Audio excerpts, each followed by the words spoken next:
苗栗的竹南甲头份今仔日嘛开始来停水，要停2天。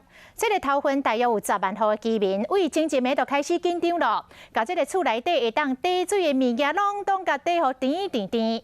啊，洗碗是洗清水，唔敢用洗碗精；洗身躯嘛唔敢直接来冲水，是用面巾来润淡，改做打洗。会当洗就尽量洗，都是希望会当顺利来度过这个停水日。水龙头一个开，水压有较细啊。我最主要厨是什么？3餐要吃的菜、洗的菜啊。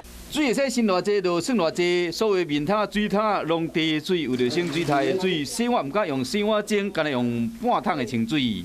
当然不方便啊，很不方便的。洗身躯嘛是面部润淡，用漆的。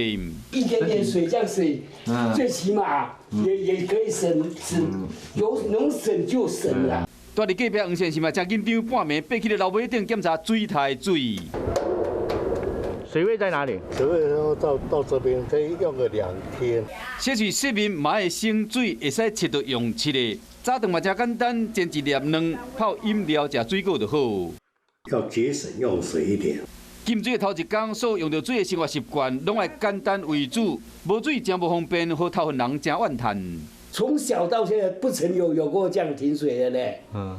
你今年几岁？73岁了啊。我们都没有发生过这种事情，然后一些里民心理压力，或是它会造成生活上的恐慌。停水比停电更恐怖。苗栗头份差不多10万户的人，一礼拜停水停2天，份的心理压力真大。